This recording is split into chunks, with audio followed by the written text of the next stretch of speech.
भाई सुनो, board exams में मैंने खाली कॉपी छोड़ दी।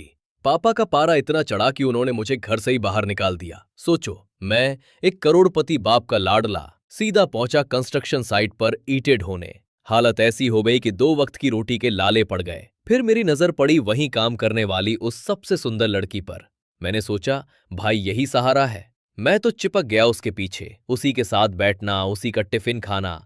मैंने उसे बड़े बड़े सपने दिखाए, बोले तो बड़े बड़े वादे किए। मैंने कहा, देख, जिस दिन मैं अपने घर वापस गया ना, तुझे सोने चांदी से लाद दूंगा, जो मांगेगी वो मिलेगा।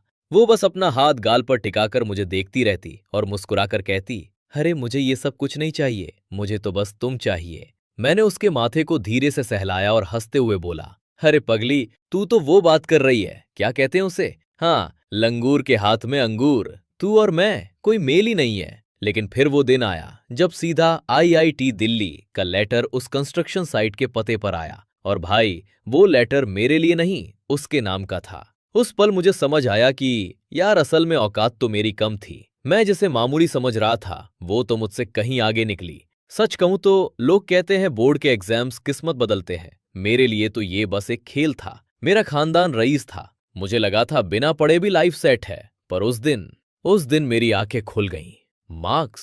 भाई, मुझे लगा था मार्क्स का क्या है, पैसे फेंकेंगे और सीधे विदेश जाके ऐश करेंगे। बस इसी ओवर कॉन्फिडेंस में मैंने बोर्ड्स में खाली कॉपी थमा दी। मुझे क्या पता था कि पासा ही पलट जाएगा। पापा तो ऐसे भड़के कि सीधा घर से ही निकाल दिया। मुझ चिल्लाए, चैंगलिंग, आज से इस घर में तेरे लिए कोई जगह नहीं है। तूने मेरा सिर शर्म से झुका दिया है। मैंने भी हल्के में ले लिया, बोला, अरे पापा, छोटी सी बात है, पैसे खर्च करेंगे तो सब ठीक हो जाएगा। आप बेकार में गुस्सा कर रहे हो। पापा ने मेरी तरफ देखा और बोले, तूने बचपन से सिर्फ ऐश देखी है ना, तुझे दुनिया की धक्के दुक्के नहीं पता।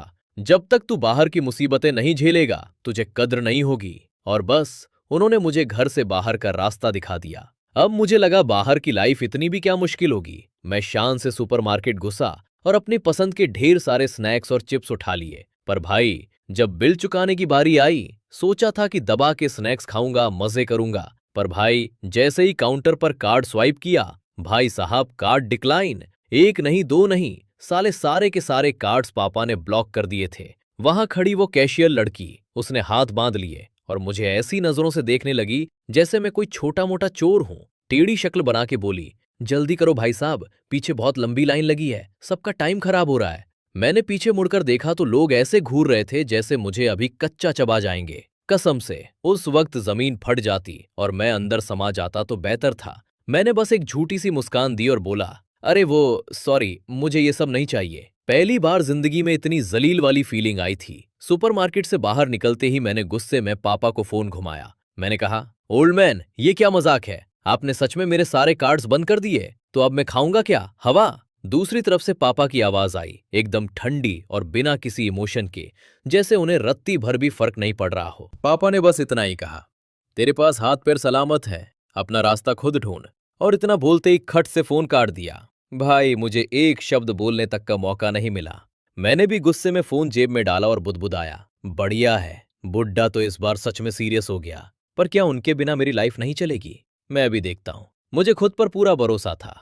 पर असली खेल तो अब शुरू होना था। अब देखो, हाथ में सिर्फ हाई स्कूल की मार्कशीट थी, ना कोई डिग्री, ना कोई एक्सपीरियंस। मार्केट में काम ढूंढने निकला तो समझ आया कि हालत कितनी खराब है। सड़क किनारे एक मशहूर कैफे में वैकेंसी दिखी। मैं पूरे टशन में इंटरव्यू देने घुस गया। पर भाई, वहां जो हुआ ना, मेरी सारी हेकड़ी निकल गई। वहां जो दूसरे लड़के आए थे, भाई क्या फर्राटेदार बोल रहे थे। उनकी इंग्लिश सुनकर तो मुझे अपने आप पर शर्म आने लगी। उस वक्त पहली बार लगा कि काश काश स्कूल में इंग्लिश पर थोड़ा ध्यान दे दिया होता तो आज ये दिन न देखना पड़ता। खैर, वहां से पत्ता कट गया। फिर सोचा चलो किसी ग्रोसरी स्टोर या किराने की दुकान पर ही लग जाता हूं। पर भाई, वहां तो और भी भयंकर कंपटीशन था। लोग 12-12 घंटे शिफ्ट करने को तैयार थे और मेरी तो 4 घंटे में ही हालत ढीली हो जाती। नतीजा, वहां से भी मुझे धक्के मारकर बाहर कर दिया गया। बड़ी मुश्किल से एक रेस्टोरेंट में वेटर की नौकरी मिली। पर किस्मत देखो, उन्होंने मुझे सीधे बर्तन मांजने वाले कमरे में डाल दिया। भाई, पूरा दिन बर्तन रगड़ते रगड़ते मेरी तो जान ही निकल गई। एकदम फ्यूज उड़ गए मेरे। ऊपर से एक प्लेट ढंग से साफ नहीं हुई तो कस्टमर ने हंगामा कर दिया। मालिक ने उसी वक्त मुझे निकाल दिया। बोले, निकल यहां से, तेरे बस का कुछ नहीं है। उस पल मुझे पहली बार एहसास हुआ कि भाई, दुनिया कितनी जालिम है। पैसा कमाना कोई बच्चों का खेल नहीं है। पसीने छूट जाते हैं एक एक रुपए के लिए। पर मेरा ईगो तो आसमान पर था। मैंने मन ही मन ठान लिया कि चाहे जो हो जाए, उस बुढ़े के सामने तो सिर नहीं झुकाऊंगा। मैंने सोचा, भले ही मुझे भीख मांगनी पड़े, पर वापस जाकर हाथ नहीं फैलाऊंगा। पूरा दिन भटकते भटकते शाम हो गई। थकान के मारे बुरा हाल था और पेट में चूहे नहीं बल्कि डायनासोर दौड़ रहे थे। चलते चलते मैं एक कंस्ट्रक्शन साइट के पास पहुंचा। वहां देखा कि सड़क किनारे एक लड़का बैठा बड़े चाव से अपना लंच बॉक्स ठूंस रहा था। वो दिखने में काफी दुबला पतला सा था, लेकिन यार, उसका चेहरा बड़ा ही शार्प और हैंडसम था। जिस तरह से वो अपनी भूख मिटा रहा था, उसे देखकर मेरी राल टपकने लगी। उसने अपनी लंबी आस्तीन वाली शर्ट को कोहनियों तक मोड़ रखा था, जिससे उसके हाथों की वो कसरती नसें साफ दिख रही थीं। चेहरे पर पसीने की बूंदें चमक रही थीं, जो उसकी गर्दन से फिसलती हुई शर्ट के थोड़े खुले हुए कॉलर के अंदर जा रही थीं। मैं उसे गौर से देखता रहा और भाई, अचानक मेरा दिमाग सन्न रह गया। अबे, ये तो लड़की है। मतलब कंस्ट्रक्शन साइट जैसी जगह पर किसी लड़की का होना ही अपने आप में बड़ी बात थी, पर ये तो अलग ही लेवल की थी। उसके चेहरे पर एक अजीब सी चमक थी।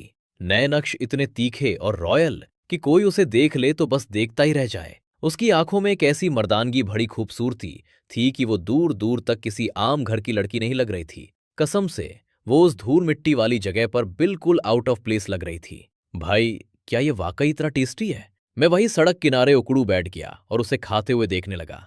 कसम से, भूख के मारे मेरा गला सूख रहा था और बार बार थूक गटक रहा था। उसने अचानक खाना रोका और सिर उठाकर मेरी तरफ देखा। धूप की वजह से उसका चेहरा पहले से ही लाल हो रहा था, पर मुझे ऐसे घूरते देख वो और भी ज्यादा सकपक्का गई। उसने पूछा, क्या तुम्हें भी ये खाना है? मैंने पागलों की तरह सिर हिलाया, जैसे वो लड़की नहीं, साक्षात अन्नपूर्णा हो। वो मुस्कुराई और खड़ी हो गई, पर जैसे ही वो मुड़ी, भाई, मेरी हंसी छूट गई। उसकी ढीली ढाली कार्गो पैंट पीछे की जेब के पास से थोड़ी फटी हुई थी और वहां से उसके अंदर पहने हुए सेलर मून वाले कार्टून वाले कपड़े साफ झलक रहे थे। मैंने मन ही मन कहा, बाप रे, इतनी धाकड़ दिखने वाली लड़की और पसंद इतनी क्यूट।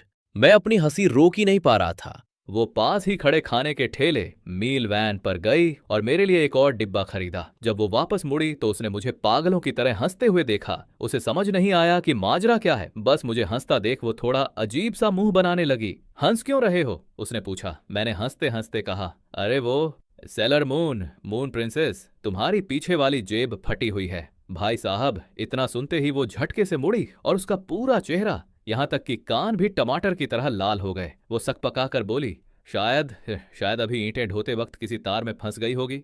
उसने फौरन हाथ में पकड़ा खाने का डिब्बा मेरी तरफ बढ़ाया और अपनी शर्ट उतारकर अपनी कमर पर बांध ली। अब भाई, मेरा तो दिमाग ही घूम गया। मैंने सोचा, अबे ये क्या चल रहा है? क्या ये सब देखना अलाउड है? मैं हाथ में खाना पकड़े वहीं जम गया। उसने शर्ट उतार दी थी और अब वो सिर्फ एक सफेद रंग की फिटिंग वाली बनियान वेस्ट में थी।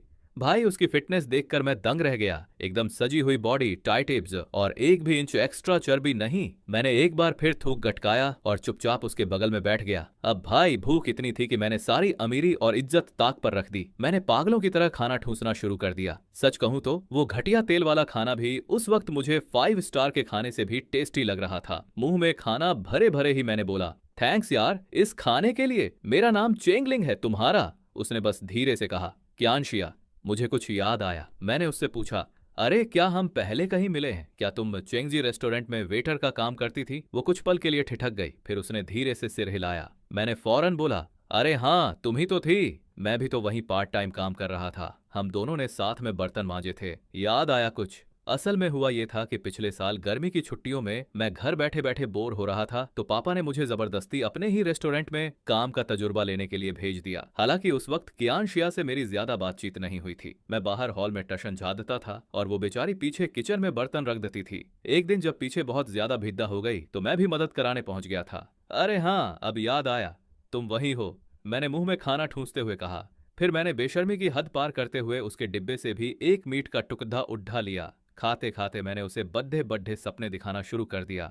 जैसे हम इंडियंस कहते हैं ना, हवा में महल बनाना। मैंने कहा, शेख क्यांशिया, देख, तूने आज जो मेरी मदद की है ना, इसे मैं कभी नहीं भूलूंगा। तू बस याद रख, जिस दिन मैं वापस अपने घर गया तुझे सोने चांदी से लाद दूंगा। तू जो चाहेगी वो मिलेगा तुझे। बस थोड़े दिन की बात है। देख, मेरे पापा के पास बहुत पैसा है, तू सोच भी नहीं सकती। आज तूने जो मेरी मदद की है ना, क्या कहते हैं उसे, हाँ, नेकी कर दरिया में डाल नहीं, बल्कि तूने जो ये पानी की बूंद जैसा एहसान किया है, मैं इसका बदला समंदर भर के चुकाऊंगा। बस देख तू। उसने मेरी बात सुनी और मुझे ऊपर से नीचे तक देखा। भाई, मेरी हालत उस वक्त ऐसी थी कि कोई मुझे भिखारी भी ना समझे। कपड़े फटे हुए, हर तरफ धूल और ग्रीस लगी हुई। उसने बस एक हल्की सी मुस्कान दी और बड़े प्यार से बोली, कोई बात नहीं, बस एक खाने का डिब्बा ही तो था। मुझे इसके बदले कुछ नहीं चाहिए, तुम परेशान मत हो। मैंने अपनी गंदी और तेल से सनी हुई टी शर्ट की तरफ देखा और एक लंबी ठंडी आह भरी। भाई, सच तो यह है कि जिस हुलिये में मैं अभी था, उसे देखकर तो कोई मुझे चवन्नी उधार न दे। वो तो फिर भी करोद्धों की बातों पर यकीन कैसे करती। उसका मुझे पागल समझना बिल्कुल जायज था। सच कहूं तो अगर मैं उसकी जगह होता ना, तो खुद को कोई बड़ा फ्रॉड या पागल ही समझता। खैर, मैंने तो डिब्बा ऐसे साफ किया जैसे कभी खाना देखा ही ना हो। जैसे ही मैंने देखा कि वो जाने वाली है, मैंने लपक कर उसकी शर्ट का कोना पकड़ लिया। अरे सुनो, क्या मैं तुम्हारे साथ रह सकता हूँ? मतलब तुम्हारे साथ काम वाम कर लूंगा। सच बताऊं तो मेरे पास जाने के लिए कोई जगह नहीं है। वो बेचारी तो सन्न रह गई। उसने थोड़ा हिचकिचाते हुए कहा, देखो, मैं जहां रहती हूं ना, वहां के हालात बहुत खराब हैं। तुम रह नहीं पाओगे। मैंने फौरन अपनी इमोशनल नौटंकी शुरू कर दी। अरे कोई बात नहीं यार, हम पुराने दोस्त हैं और तुम इतनी नेक दिल हो, क्या तुम वाकई मुझे ऐसे सड़क पर लावारिस छोड़ दोगी? बोलो, छोड़ दोगी क्या? मैंने अपनी शक्ल इतनी मासूम बना ली कि किसी का भी दिल पिघल जाए। उसने थोड़ी देर सोचा और फिर हार मानकर मुझे अपने साथ ले जाने के लिए तैयार हो गई। मन ही मन मैं लड्डू फोड़ रहा था। मैंने सोचा, भाई ये लड़की तो बड़ी भोली है, कोई भी इसे छूना लगा देगा। मुझे इसके साथ चिपक कर रहना चाहिए। कम से कम मैं इसकी ढाल बनकर रहूंगा, ताकि कोई बुरा आदमी इसे बेवकूफ न बना सके। हालांकि असलियत तो ये थी कि मुझे बस अपने खाने पीने का जुगाड़ दिख रहा था। वैसे खाली वक्त में ये सब देख लेना ठीक है, अच्छा है। कम से कम आज के लड़कों में कुछ कर दिखाने का जुनून तो है। मैंने मैं बस यूं ही इधर उधर देख रहा था। अच्छा है, लड़की में दम तो है। मैंने कमरे पर एक नजर डाली और बाथरूम के दरवाजे के पास जाकर खड़ा हो गया। मैं काफी गंदा हो गया हूँ, क्या मैं पहले नहा सकता हूँ? उसको तुरंत मेरी बात समझ आ गई। वो फटाफट सामान टटोलने लगी और एक पुरानी चादर ढूंढ निकाली। मैं तुरंत उसका इशारा समझ गया। चादर ली और बाथरूम के दरवाजे पर पर्दे की तरह टांग दी। वो नीले चेक वाली पुरानी चादर हवा में हल्की हल्की हिल रही थी। भाई साहब, खुले में ठंडी हवा के बीच नहाने का अनुभव भी जिंदगी का एक अलग ही मजेदार एक्सपीरियंस है। चिनात्सु, क्या तुम्हारे पास कोई साफ और थोड़ी बड़ी साइज की टी शर्ट होगी? चिनात्सु ने मुझे एक टी शर्ट पकड़ाई। ये नई है, मैंने बड़ी साइज की खरीद ली थी, तो कभी पहनी ही नहीं। क्या तुम्हारे पास कोई नया अंडरवियर है? ये सवाल पूछते ही मेरा मन किया कि खुद को एक थप्पड़ मारूं। लेकिन हाँ, अगर नया हो तो मैं पहन सकता हूं। मेरे पूछते ही वो शर्म से लाल हो गई। मैं नीचे सुपरमार्केट से तुम्हारे लिए खरीद कर लाती हूँ। फिर वो मेरे लिए boxer style high waist underwear का एक पैकेट ले आई, पर साइज काफी छोटा था। हद है यार, अब और कर भी क्या सकता हूँ? जैसे तैसे इसी में गुजारा करना पड़ेगा। क्या यहाँ गीजर नहीं है? मैंने पर्दे के पीछे से मुंह निकाला और सवाल किया। सच कहूं तो अपनी बड़ सुनकार मुझे खुद पर गुस्सा आ रहा था। चिनात्सु ने अपनी किताब रखी और थोड़ा शर्मते हुए मुस्कुराकर बोली, मैं तो रोज ठंडे पानी से ही नहती हूँ। अगर तुम्हें गर्म पानी चाहिए तो मैं चूल्हे पर चढ़ाए देती हूँ। भाई साहब, अब इस छोटे से कैटल में पानी गर्म होने में कितना वक्त लगेगा? अब मुझे अपने घर के उस बड़े से बाथटब की याद सताने लगी थी। जिंदगी में पहली बार केटल में पानी गर्म करके नहा रहा हूँ। वो लाल रंग की प्लास्टिक की बाल्टी ले आई और एक एक करके उसमें गर्म पानी उल्टने लगी और मैं बाथरूम के अंदर वेट कर रहा था। इतने से पानी में नहाना और बाल धोना मुमकिन ही नहीं था। सिर्फ बाल धोने के लिए ही मुझे कम से कम 5 बार पानी चाहिए था। सुनो, क्या तुम्हारे पास हेयर मास्क नहीं है? थोड़ा पानी और गर्म कर दो ना। अभी तो सिर्फ शरीर साफ हुआ था, पैर घिसना तो अभी बाकी ही था। मुझे लगता है उस रात कम से कम 30-40 बार पानी गर्म किया गया होगा, जिसकी वजह से लोड बढ़ा और सीधा मेन स्विच ही उड़ गया। अंधेरे में मैं बस टॉवल लपेटकर बाहर निकला ही था कि तभी चिनात्सु ने फ्यूज ठीक कर दिया। एकदम से लाइट आई तो हम दोनों डांग रह गए। वो वहीं जम गई, लेकिन उसकी नजरें घबराहट में तुरंत दूसरी तरफ मुड़ गईं। उसने मेरी तरफ कपड़े बढ़ाए और बोली, जल्दी से कपड़े पहन लो, कहीं सर्दी ना लग जाए। उस छोटे से कमरे में सिर्फ एक 4 फुट का बिस्तर था। उसने साफ चादर बिछाई और खुद नीचे जमीन पर चटाई डालकर सोने की तैयारी करने लगी। तुम बेड पर सो जाओ, तुम लड़की हो। वो कुछ कहना चाहती थी, पर मैंने उसे बीच में ही रोक दिया। इतनी जेंटलमैन गिरी तो मुझ में भी है। वो मुझसे जीत नहीं पाई, तो उसने मेरे लिए चटाई के नीचे कार्डबोर्ड के टुकड़े बिछा दिए ताकि जमीन की ठंडक मुझ तक न पहुंचे, ऐसा उसका कहना था। सच कहूं तो ऐसी नर्म दिल और हर बात का ख्याल रखने वाली लड़कियां सीधा दिल को छू लेती है। वो उन सब अमीर घर की लड़कियों से बिल्कुल अलग थी जिनसे मैं पहले मिल चुका था। भले ही उनकी हैसियत में जमीन आसमान का फर्क था, फिर भी मुझे लग रहा था कि उसमें एक ऐसी चमक है जो उन अमीर लड़कियों में दूर दूर तक नहीं थी। आधी रात को किसी सरसराहट की आवाज से मेरी आंख खुल गई। मैंने महसूस किया कि कोई अनजान चीज मेरे हाथ पर रेंग रही है। मैं इतना डर गया कि चीख मारते हुए सीधा बेड पर कूद गया और धड़धड़ाते हुए चिनात्सु से जा लिपका। जब लाइट जलाई तो पता चला कि वो और कुछ नहीं बल्कि एक मोटा ताजा कॉकरोच था। वो कॉकरोच मुझे ऐसे देख रहा था जैसे मेरा मजाक उड़ा रहा हो। मैं डर के मारे तुरंत चिनात्सु के पीछे छुप गया। मेरे तो पूरे बदन में रोंगटे खड़े हो गए थे। इतना बड़ा कॉकरोच यहां आया कैसे? चिनात्सु ने बिना घबराए बड़ी शांति से अपने जूते से उसे सीधा ऊपर पहुंचा दिया। फिर टिश्यू पेपर से क्राइम सीन साफ किया और अल्कोहल से डिसइंफेक्ट करने लगी। उसका ये रोज रोज का अभ्यास देखकर सच में दुख हो रहा था। मौसम में नामी है ना, इसलिए कॉकरोच आ जाते हैं। मैं कल मच्छरदानी ले आऊंगी, फिर कोई कीड़ा तुम्हारे ऊपर नहीं चढ़ेगा। डर के मारे मेरी हिम्मत नहीं हो रही थी कि लाइट बंद करके सोऊं, लेकिन तभी उसने शरारत से मुस्कुराते हुए कहा, लाइट जलती रहेगी तो और भी कीड़े मकोड़े आएंगे। मैंने 1 सेकंड के अंदर लाइट बंद कर दी। अगली सुबह जब उठा तो कमर दर्द से बुरी हालत थी, क्योंकि जमीन पर काफी नामी थी, कीड़े भी बहुत सारे थे। और जब अगली सुबह मेरी आंख खुली तो मेरी पीठ पर काफी सारी रैशेस, एक्जिमा हो गई थी। उसने, चिनात्सु ने, बिना कुछ सोचे समझे सीधा ड्रॉर से पैसे निकाले और मुझे हॉस्पिटल ले जाने की जिद करने लगी। मैंने देखा कि उसके हाथ में जो थोड़े बहुत पैसे थे वो एक एक रुपया जोड़कर जमा किए गए थे। मेरा दिल ये सब देखकर बैठ गया। भला मैं उसके पैसे कैसे खर्च करवाता? अरे ये तो छोटी सी बात है, कुछ नहीं होता। हम लड़के तो वैसे भी सख्त जान होते हैं, ये सब अपने आप ठीक हो जाएगा। ऐसे कैसे ठीक हो जाएगा? अब ज्यादा बातें मत बनाओ और मेरे साथ हॉस्पिटल चलो। हॉस्पिटल के वेटिंग एरिया में बैठकर मैंने देखा वो पेमेंट काउंटर पर खड़ी बड़ी हिफाजत से अपने एक एक पैसे जिनकर जमा कर रही थी। उसका वो दुबला पतला सा शरीर और पीछे से दिखती वो मासूमियत, सच में कलेजा मुंह को आ रहा था। मैंने अपने दिल ही दिल में कसम खा ली कि मैं उसके साथ बहुत अच्छा बर्ताव करूंगा और पहले से भी कहीं ज्यादा उसका ख्याल रखूंगा। अब जब उसकी का खाना पीना और रहना है तो थोड़ी बहुत मदद तो करनी ही चाहिए ना। मैंने उससे कहा कि मैं भी उसके साथ कंस्ट्रक्शन साइट पर इंटेन धोने चलूंगा, तो चिनात्सु जोर से हंस पड़ी। ये काम बहुत थका देने वाला है, तुमसे नहीं होगा। अरे जब तुम्हारी ये पतली दुबली कलैया ये काम कर सकती है तो मैं क्यों नहीं कर सकता? चिनात्सु मेरी बात टाल नहीं पाई और मुझे अपने साथ काम पर ले गई। लेकिन मुझे क्या पता था, सिर्फ एक आधे घंटे में ही मेरी कमर दर्द से टूटने लगी। चलो अब घर चलो, तुम्हें इसकी आदत नहीं है, चोट लग जाएगी। चिनात्सु ने अपने पंजों पर खड़े होकर मेरे सर पर लगे सेफ्टी हेलमेट को सही से फिक्स किया। वो अपने सफेद दांत दिखाते हुए मेरी तरफ देखकर मुस्कुरा दी।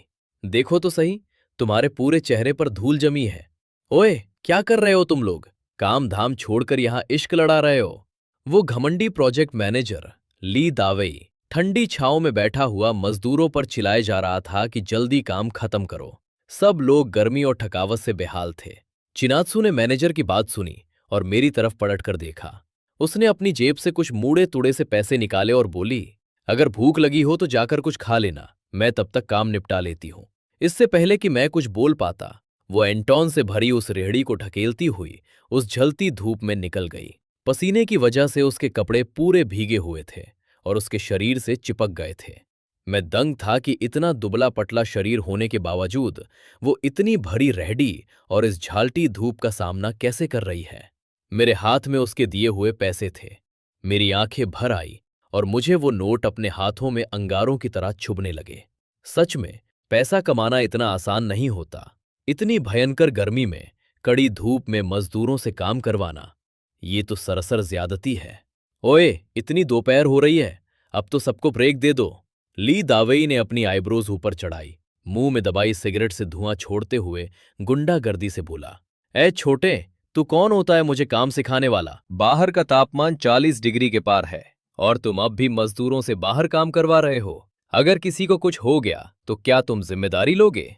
ली दावे ने अपनी सिगरेट बुझाई और उसने अपने गंदे पीले दांत दिखाए। उसकी शक्ल देखकर ही उसे थप्पड़ मारने का मन कर रहा था। जिसे काम नहीं करना वो दफा हो सकता है, आजकल पैसे की जरूरत सबको है, लोग कुछ भी करने को तैयार है। मेरा खून खोल उठा। मैं ली दावे के पास गया और दबी हुई आवाज में उसे चेतावनी दी। मेरे बाप का नाम चैंग तियानशु है। ये सारी बिल्डिंग उसी की है। बेहतर होगा कि तुम अपनी हद में रहो। ली दावे पहले तो ठिठक गया, लेकिन फिर उसके चेहरे की हंसी बढ़ती गई और आखिर में वो इतना जोर से हंसा कि उसकी कमर तक झुक गई। अच्छा, तो फिर मेरे बाप भी ली का शिंग है। जिंदगी में पहली बार मुझे इतनी लाचारी महसूस हुई। ऐसा लग रहा था जैसे मैंने पूरी ताकत से मुक्का तो मारा, पर वो किसी रुई के ढेर पर जा लगा हो। मुझे एहसास हुआ कि अपने बाप के साए के बिना मेरी कोई औकात नहीं है। मैंने अपने सबसे प्यारे चाचा को फोन किया और मदद मांगी। चाचा, क्या आप इस मामले में कुछ कर सकते हैं? ये साइट मैनेजर इतनी कड़ी धूप में मजदूरों से काम करवा रहा है। चैंगलिन बेटा, तुम्हारे पापा ने हमें बीच में आने से मना किया है। बेहतर होगा कि तुम उनसे माफी मांग लो। पापा ने इस बार हद ही कर दी थी। मेरा भी उस घर लौटने का कोई मन नहीं था। अब अगर वो खुद भी गिड़गिड़ाते हुए आए तो भी मैं वापस नहीं जाऊंगा। और वही हुआ जिसका डर था। थोड़ी ही देर में साइट पर किसी को हीट स्ट्रोक हो गया। वो मजदूर बेहोश होकर सीधा सीमेंट मिक्सर में गिरने ही वाला था कि तभी चिनात्सु की नजर उस पर पड़ी। चिनात्सु उसे सहारा देकर रेस्ट एरिया तक ले गई। धूप की वजह से बेहोश हुए चेंग काका को होश आने में काफी वक्त लगा। काका अपने हट से खुद को हवा कर रहे थे और ठंडी आंखें भरते हुए बोले, भला हो इस बच्ची का। चिनात्सु ने अगर वक्त पर न देखा होता तो आज मेरी जान ही निकल जाती। मैंने उनकी तरफ पानी बढ़ाया। काका, थोड़ा पानी पी लीजिए, गर्मी से थोड़ी राहत मिलेगी। चैंग काका ने हैरानी से मेरी तरफ देखा। बेटा, तुम देखने में इतने भले और साफ सुथरे घर के लगते हो, फिर इस धूप में यहां क्यों धक्के खा रहे हो? मैं यहां चिनात्सु के साथ आया हूं। काका ने पानी का एक बड़ा घूंट भरा और बेबस होकर सर हिलाते हुए बोले, तुम दोनों बहुत अच्छे बच्चे हो, पर चिनात्सु की किस्मत ही खराब है। हाई स्कूल खत्म होते ही बेचारी अपनी कॉलेज की फीस भरने के लिए यहां एंटेन ढोने आ गई। क्या तुम भी अपनी फीस के लिए पैसे कमाने आए हो? उनके इस सवाल ने मुझे इतना शर्मिंदा कर दिया कि मैंने तुरंत अपना सर हिला दिया। नहीं नहीं, मैं तो बस गुजारे लायक खाना मिल जाए इसलिए काम कर रहा हूं। अब मैं उन्हें ये तो नहीं बता सकता था ना कि एग्जाम में जीरो लेने की वजह से मेरे बाप ने मुझे घर से निकाल दिया है। चिनात्सु को लगा कि मेरा मूड खराब है, तो वो मुझे हंसने की कोशिश करने लगी और बोली कि चलो आज बाहर कहीं अच्छा खाना खाते हैं। उस छोटे से रोड साइड ढाबे पर काम से लौटे मजदूरों की भीड़ लगी थी। सब चिनात्सु को जानते थे और हंसकर सलाम दुआ कर रहे थे। ओए चिनात्सु, क्या ये तेरा बॉयफ्रेंड है? लड़का तो बड़ा हैंडसम है। चिनात्सु सुनकर दंग रह गई। मैंने तुरंत उसके कंधे पर हाथ रखा और मामला संभलते हुए बोला, अरे नहीं, हम दोनों तो भाई भाई हैं। काका, आप लोग हमारी श्याश्या को चिढ़ाना बंद कीजिए, बेचारी शर्म के मारे लाल हो जाती है। सब लोग एक साथ जोर से हंस पड़े। चिनात्सु ने शर्म के मारे लाल होते हुए मेरा हाथ खींचा और मुझे नीचे बिठाया। तुम्हें तो बिल्कुल भी शर्म नहीं आती ना? मैंने हंसते हुए उसकी तरफ आंख मारी और बोला, तेरा भाई बहुत बड़े बड़े कान देख चुका है, ये तो कुछ भी नहीं है। उसने अपने बाउल से मछली का एक टुकड़ा निकाला और मेरे बाउल में रख दिया। मैंने तुरंत मना कर दिया, क्योंकि बचपन में एक बार मछली का कांटा मेरे गले में फंस गया था। तब से मुझे डर लगता है। मुझे डर लगता है कहीं कांटा गले में ना फंस जाए। उसने थोड़ा परेशान होकर मेरी तरफ देखा, फिर बड़े आराम से सारे कांटे निकाले और साफ मछली मेरे बाउल में रख दी। ये मछली का पेट वाला हिस्सा खाओ, इसमें कांटे कम होते हैं। सारा अच्छा हिस्सा तो तुमने मुझे ही दे दिया, तुम्हारे लिए तो कुछ बचा ही नहीं। जब मैंने देखा कि वो कितनी सादगी और ध्यान से खाना खा रही है तो मेरा गला भर आया और दिल में उसके लिए बेहद हमदर्दी जगी। पहले मैं बहुत सारा खाना ऑर्डर करता था और हर डिश का बस एक निवाला लेकर छोड़ देता था। कितना नुकसान करता था मैं। पर अब समझ आ रहा है कि दुनिया में ऐसे कितने लोग हैं जो मेज पर गिरे चावल के एक दाने को भी फेंकना बर्दाश्त नहीं करते। खाना कैसा लगा? आदत है ना? मैंने मुस्कुराकर सर तो हिला दिया, पर तभी मेरी नजर सब्जी में एक हरे रंग के छोटे से कीड़े पर पड़ी। मेरे तो पूरे बदन में सिहरा दौड़ गई। अगर ये पहले हुआ होता तो मैं वहां हंगामा खड़ा कर देता और गुस्से में पूरी मेज ही उलट देता। लेकिन इस वक्त मैं देख रहा था कि धब्बे की मालकिन कितनी मेहनत से खाना बना रही है और उसकी पीठ पर एक छोटा सा मासूम बच्चा बंधा हुआ था जो भूख से रो रहा था। हर कोई अपनी जिंदगी को बेहतर बनाने के लिए कितनी जी तोड़ मेहनत कर रहा है। मैं भला इस सुकून को कैसे तोड़ सकता था? मैंने बिना कुछ कहे उस कीड़े को सब्जी से बाहर निकाल दिया, फिर दबी हुई आवाज में उससे कहा, सुनो, अब से मैं तुम्हारे लिए खाना बनाया करूंगा।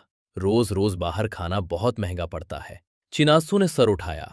उसके चेहरे पर एक प्यारी सी मुस्कुराहट आई और उसने पूछा, क्या तुम सच कह रहे हो? बिल्कुल, सच्चाई तो मेरी राग राग में बसी है। मुझे नहीं पता उस वक्त मुझ में इतनी हिम्मत कहाँ से आई कि मैंने खाना बनाने का वड़ा कर दिया, क्योंकि इससे पहले तो मैं कभी अपने घर के किचन में गया तक नहीं था। जिंदगी में पहली बार मैंने हिसाब किताब रखना सीखा। पैसे कम होने की वजह से अब मैं सब्जी वाले से बार्गेनिंग भी करने लगा था। चिनात्सु को इतनी मेहनत करते देखकर अब मुझे एक एक रुपया खर्च करने में दर्द होता था।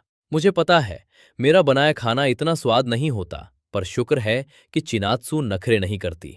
वो मेरा बनाया खाना कैसे भी करके खा लेती थी। उसने अपने लिए नई पैंट खरीदने से मना कर दिया था, तो मैंने ही उसकी उस पुरानी वर्क पैंट के छेड़ सिल दिए।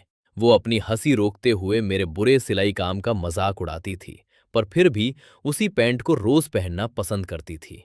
उसका बोझ थोड़ा कम करने के लिए मैंने खाना बनाने की खूब प्रैक्टिस की। मैं लंच बॉक्स बनाकर साइट पर बेचने लगा ताकि हमारे रोज के खर्चे निकल सकें।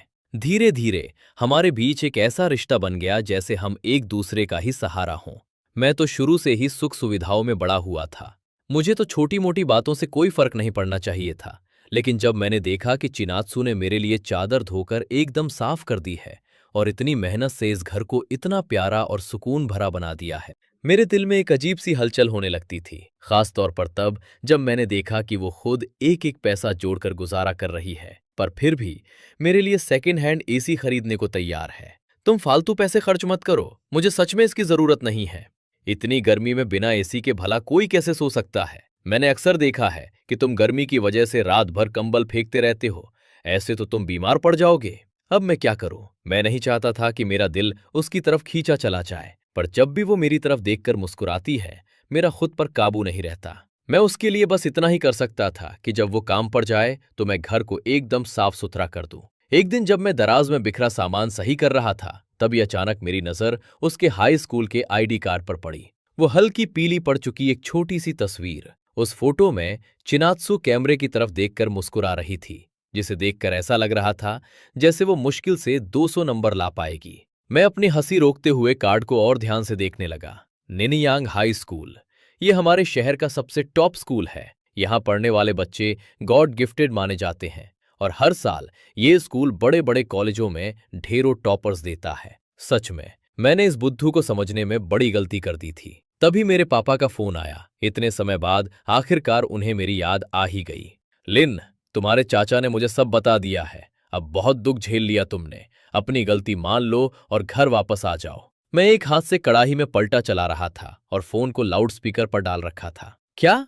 मैं वापस क्यों आऊं? मैं यहाँ बहुत मजे में हूं। अभी बात नहीं कर सकता, खाना बना रहा हूं।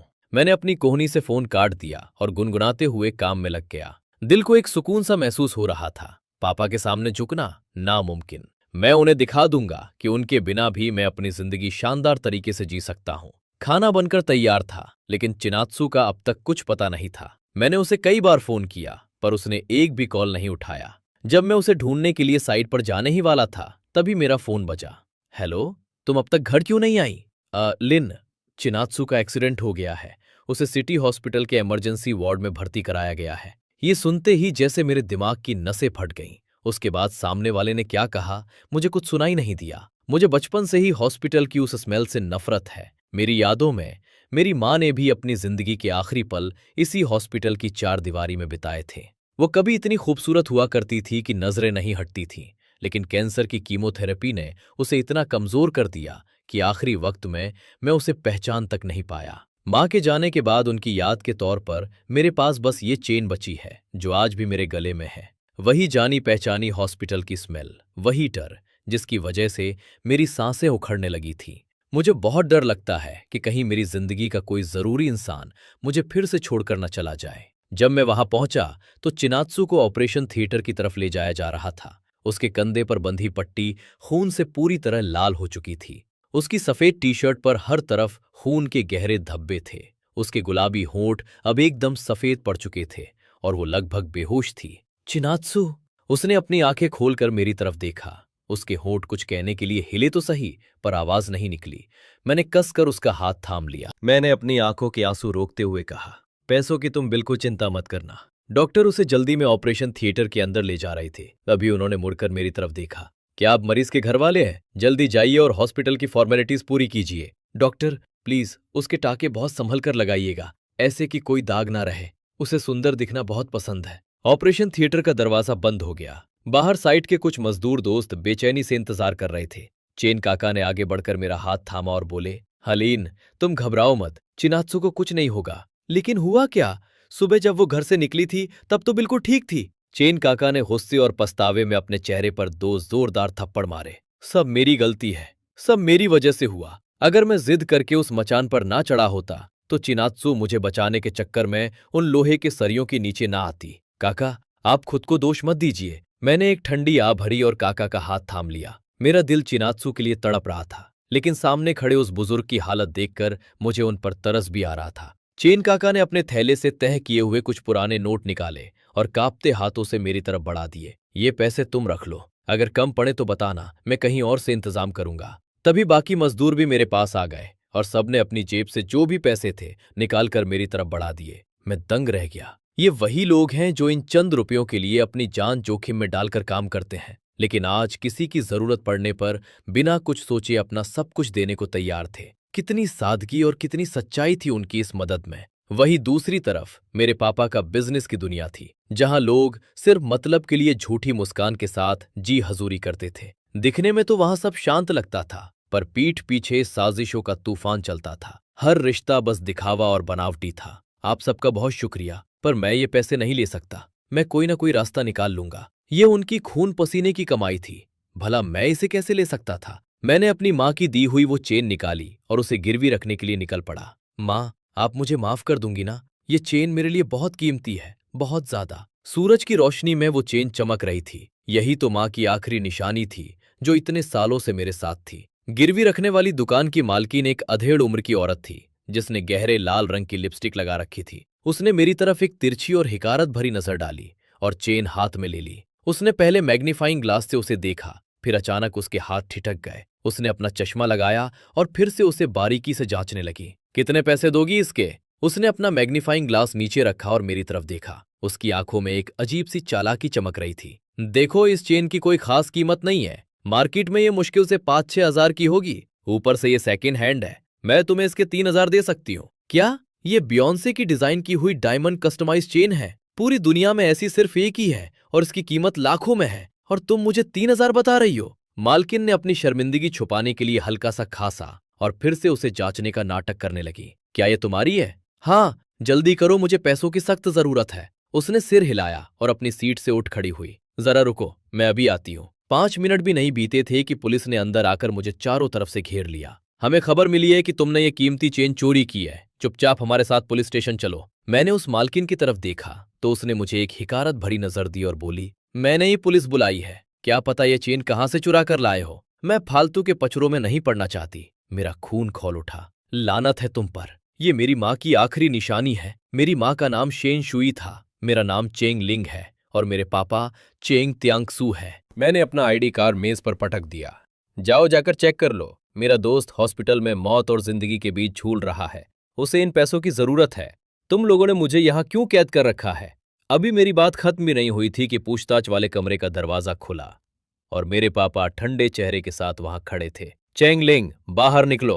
पापा ने बड़े दुख के साथ माँ की वो चेन अपने हाथ में ली और अगले ही पल उन्होंने अपना हाथ हवा में लहराया और मेरे चेहरे पर एक जोरदार थप्पड़ जड़ दिया। तुम्हारी हिम्मत कैसे हुई अपनी माँ की आखिरी निशानी को गिरवी रखने की? क्या तुम्हारा दिमाग ठिकाने नहीं है? उस थप्पड़ की गूंज से मेरे कान सुन्न पड़ गए। मैंने अपनी नजरें उठाकर चेंग तियानक्सू की तरफ देखा। वही इंसान जिसने बचपन से मुझे अपनी हथेलियों पर रखा था, पर उस एक पल के लिए मुझे उनसे नफरत महसूस हुई। मैं अब बड़ा हो चुका हूं और अपनी चीजों का क्या करना है, इसका फैसला लेने का हक मुझे है।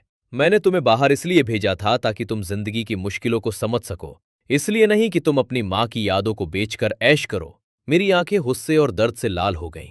पहली बार मैंने उन पर चिल्लाते हुए अपना सारा गुबार निकाल दिया। मेरा दोस्त इस वक्त हॉस्पिटल में जिंदगी और मौत के बीच झूल रहा है, और पता है उसे ये चोट कहाँ लगी? आपकी उस ठप पड़ी कंस्ट्रक्शन साइट पर। कॉन्ट्रैक्टर मुकर गया, मेडिकल बिल भरने से मना कर दिया। ये सब आपके पाप है और मैं बस उनका प्रायश्चित कर रहा हूं। पापा ने एक बार फिर अपना हाथ उठाया, लेकिन मेरी आंखों में अपने लिए इतनी नफरत देखकर वो वहीं ठिठक गए। मैंने उनके हाथ से वो चेन छीनी और बाहर की तरफ चल दिया। एक गहरी सांस ली, पर पीछे मुड़कर नहीं देखा। जब आपने सबको बोल ही दिया है कि मेरी कोई मदद ना करे, तो अब आप भी दूर ही रहिए। आखिरकार मैंने वो चेन गिरवी रखी थी और उन पैसों से चिनात्सु के हॉस्पिटल का बिल भरा। ऑपरेशन कामयाब रहा। वो अब वार्ड में शांति से सो रही थी। उसकी सांसें एकदम बराबर चल रही थी। उसके कंधे पर कई टाके आए थे, लेकिन उन निशानों के बावजूद वो इतनी खूबसूरत लग रही थी कि मैं अपनी नजरें नहीं हटा पा रहा था। मैंने थूक गूटा और धीरे से उसके चेहरे पर एक किस कर लिया। ऐसा लगा जैसे मैंने कोई बहुत बड़ी जंग जीत ली हो। अब हर रोज साइट के मजदूर दोस्त उससे मिलने आने लगे थे। वो लोग उसके लिए फल लाते थे, लेकिन खाता मैं ही था। चिनात्सु कभी कभी शीशे में अपने कंधे के उन निशानों को देखती और मुझे खुश करने के लिए मजाक करती। देखो, ये निशान कितने कूल लग रहे हैं ना। मैंने चिढ़कर उसे देखा और कहा, तुम्हें हंसी आ रही है? इतने सारे टांके लगे हैं तुम्हें। यहां मेरा दिल बैठा जा रहा है और तुम्हें मजाक सूझ रहा है। उसने मुझसे पूछा था कि इतने सारे पैसों का इंतजाम कहां से हुआ, तो मैंने झूठ बोल दिया कि मैंने उधार लिए हैं। इसीलिए जल्दी ठीक हो जाओ ताकि काम पर जाकर मेरा कर्जा चुका सको। मैं उसका स्वभाव अच्छी तरह जानता था। अगर मैं उसे सच बता देता तो वो खुद को कसूरवार मानकर घुटती रहती, और अगर मैं उससे पैसे वापस न मांगता तो वो कभी सुकून से आराम नहीं कर पाती। मेरा कर्जा उतारने के जुनून में उसने डॉक्टर की हर बात मानी और वो बहुत तेजी से ठीक होने लगी। आखिरकार उसे हॉस्पिटल से छुट्टी मिल ही गई। उसके घाव काफी अच्छे से भर रहे थे। मैंने उसके लिए एक अच्छी स्कार रिमूवल क्रीम खरीदी थी, जिसे लगाने के बाद अब वो निशान भी धीरे धीरे गायब होने लगे थे। डूबते सूरज की रोशनी उसके दुबले पतले बदन पर पड़ रही थी और जमीन पर हम दोनों की परछाइयां एक दूसरे में सिमटी हुई थीं। साइट पर काम करना बहुत खतरनाक है। अब तुम वहां मत जाना। मैं तुम्हें पालना चाहता हूं। चिनात्सु ने मेरे कंधे पर थपकी दी और खिलखिलाकर हंस पड़ी। क्या तुम मजाक कर रहे हो? 4 बर्तन धोने बैठते हो तो 2 तोड़ देते हो। रहने ही दो, तुमसे नहीं हो पाएगा। उसकी नजरों ने मुझे इतना बेचैन कर दिया कि मैंने तुरंत अपना चेहरा दूसरी तरफ घुमा लिया। अरे भाई, ये क्या देख रही हो? लड़का लड़की के बीच थोड़ी दूरी होनी चाहिए। लेकिन तुमने तो तब मुझे किस किया था जब मैं सो रही थी। उसको कैसे पता चला? क्या मैं अपनी इज्जत बचाने के लिए किसी दूसरे प्लेनेट पर जा सकता हूं? खैर छोड़ो, वैसे भी जिंदगी बहुत छोटी है, काट लेंगे। मैंने बात घुमाने की कोशिश की और खुद को बचाने के लिए बोला, पर तुम्हें किसी लड़के को इस तरह नहीं देखना चाहिए, समझे? रहने भी दो, बुद्धू कहीं के।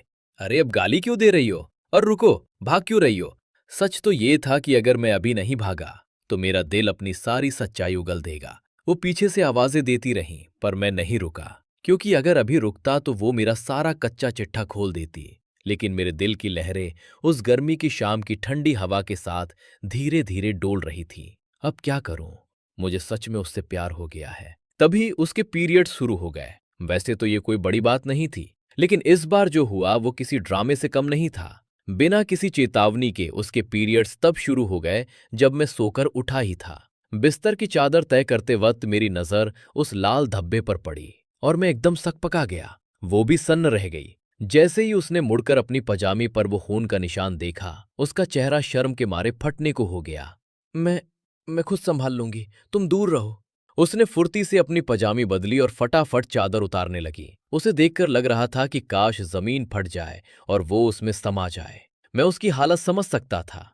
ये उसके लिए सोशल डेथ जैसा पल था। मुझे लगा कि इस वक्त मेरा यहां से गायब हो जाना ही बेहतर है, लेकिन कमरा इतना छोटा सा था कि छुपने की कोई जगह ही नहीं थी। मैं चाहकर भी कहीं नहीं जा सकता था। उसे इस तरह बौखलाया हुआ देखकर मेरी तो बोलती ही बंद हो गई। मैं किसी गुनहगार बच्चे की तरह दीवार से चिपक कर खड़ा हो गया। लेकिन जैसे ही वो चादर को पानी में भिगोने लगी, मैंने उसका हाथ पकड़ लिया। पानी ठंडा है, मैं कर दूंगा। नहीं नहीं, इसकी कोई जरूरत नहीं है, सच में। इस वक्त भी उसे अपनी इज्जत की पड़ी थी। मैंने उसकी एक नहीं सुनी और उसे पीछे हटाकर खुद चादर रगड़ रगड़ कर धोने लगा। जब मैंने देखा कि वो बेचारी समझ नहीं पा रही कि क्या करे, तो मैंने पीछे मुड़कर उसकी तरफ देखा। तुम्हें जिसकी जरूरत है वो मैंने खरीद कर दराज में रख दिया है। पिछली बार घर की सफाई करते वक्त मैंने देखा था कि वो बहुत ही सस्ती और लोकल ब्रांड की सैनिटरी पैड्स इस्तेमाल कर रही थी। इंटरनेट पर उनके बारे में काफी कुछ बुरा सुनने को मिलता है, जो लड़कियों की सेहत के लिए काफी खतरनाक हो सकते हैं। इसीलिए इसीलिए मैंने अपनी एक क्लासमेट को फोन करके पूछा और कुछ अच्छे ब्रांड के सैनिटरी पैड्स और जरूरत का सामान खरीद कर रख लिया। मुझे अंदाजा नहीं था कि ये इतनी जल्दी काम आ जाएंगे। उसने दराज खोली तो मेज पर रखे शीशे में मुझे उसका चेहरा साफ दिख रहा था, जो अब शर्म से लाल हो चुका था। ये बुद्धू यकीनन मन ही मन मेरी तारीफ कर रही होगी। अब तो इसे पता चली गया होगा कि मैं कितना ख्याल रखने वाला और केयरिंग लड़का हूं। जब वो कुछ नहीं बोली तो मैं चादर धोकर उसके पास जाकर बैठ गया। क्या हुआ? क्या मैंने गलत ब्रांड के पैड्स खरीद लिए? नहीं नहीं, ऐसी बात नहीं है। उसने घबराकर हाथ हिलाते हुए मना किया। वो इतना शर्मा रही थी कि मेरी नजरों से नजरें मिलाने की उसकी हिम्मत ही नहीं हो रही थी। उसकी ये हालत देखकर मैं बस अपनी भावनाओं को छुपाने के लिए उसे बड़ी बड़ी बातें सुनाने लगा। तुम मेरे साथ इतनी अच्छी हो तो तुम्हारे लिए इतना सा करना तो बनता है। जब मैं दोबारा अपना शहजादे वाला रुतबा हासिल कर लूंगी तब देखना, मैं तुम्हारे लिए क्या कुछ नहीं करूंगा। वो बस अपनी ठुड्डी पर हाथ रखे मुझे देखकर मुस्कुराती रही। मुझे और कुछ नहीं चाहिए, मुझे बस तुम चाहिए हो। मैंने प्यार से उसके बाल बिखेर दिए और मजाक में कहा, अरे लगता है लंगूर के हाथ में अंगूर आ गया है। उसने कुछ नहीं कहा, बस अपनी कमर पर हाथ रखा और चुरकर एक आवाज निकाली, हे भगवान। वो गुस्से में कितनी प्यारी लग रही थी। तभी अचानक मेरी हंसी रुक गई। मैंने घबराहट में थूक गूटा और झुककर उसे अपनी बाहों में भर लिया। चिनात्सु, मैं तुम्हें पसंद करता हूं। उस पल जैसे मेरी दुनिया में हजारों आतिशबाजी एक साथ फूट पड़ी हो। मेरा दिमाग सुन्न पड़ गया था और दिल इतनी जोर से धड़क रहा था कि जैसे मेरी सांसें रुक जाएंगी। उस घबराहट में उसने अपना चेहरा मेरे सीने में छुपा लिया। अचानक ऐसे प्रपोज क्यों कर रहे हो? मैंने अपनी बाहें उसके इर्द गिर्द और कस लीं और उसकी गर्दन से आने वाली उस मीठी और सौंधी सी महक को महसूस करने लगा। मुझे तुम्हारे साथ भाई भाई बनकर नहीं रहना। जैसे ही ये बात मेरे मुंह से निकली मुझे खुद पर ही हंसी आ गई। पता ही नहीं चला कि कब मेरी फिक्र उसके लिए इतनी बढ़ गई। सच तो ये है कि पहले मैं ही कहता था कि हम भाई भाई हैं और अब मैं ही हूँ जो सिर्फ भाई बनकर नहीं रहना चाहता। चिनात्सु ने अब भी मचान पर ईंटें ढोने का काम जारी रखा था। वहाँ काम थका देने वाला था लेकिन पैसे बाकी जगहों के मुकाबले थोड़े ज्यादा मिलते थे। मुझे उसका ये काम करना बिल्कुल पसंद नहीं था लेकिन मैं उसे समझा भी नहीं पाता था। मैं चाहकर भी उसे रोक नहीं पाता था, इसलिए हार मानकर मैंने उसे जाने दिया। अब मैं बस इतना ही कर सकता था कि उसके लिए रोज बहुत ही पौष्टिक और स्वादिष्ट खाना बनाऊं और उसके लंच बॉक्स अच्छे से तैयार कर दूं। जब वो हॉस्पिटल में थी उस दौरान मेरा खाना बनाने का हुनर, कुकिंग स्किल्स कमाल का हो गया था। अब जब वो मेरा बनाया खाना खाती है तो उसकी आंखों में एक अलग ही चमक आ जाती है। वाह, ये तो बहुत टेस्टी है। आज खाने में बीफ भी है क्या? मैं अपना चेहरा हथेलियों पर टिकाए उसे पागलों की तरह खाते हुए देख रहा था। मेरा दिल खुशी से भर गया। अगर तुम्हें पसंद है तो मैं रोज तुम्हारे लिए बीफ के बढ़िया पकवान बनाऊंगा। मैं तो कुछ भी खा लूंगी, बस वो तुम्हारे हाथ का बना होना चाहिए। ये बुद्धू मक्खन लगाने में भी किसी से कम नहीं है। उसकी बात सुनकर मैं अपनी हंसी नहीं रोक पाया। अच्छा, तो क्या तुम चाहती हो कि मैं जिंदगी भर तुम्हारे लिए घर का रसोइया, हाउस हस्बैंड बना रहूं? चिनात्सु घबरा कर सफाई देने लगी। अरे मेरा वो मतलब नहीं था। तभी एक मजदूर भाई हाथ में एक कुरियर के लिए पागलों की तरह चिल्लाते हुए हमारी तरफ दौड़ता आया।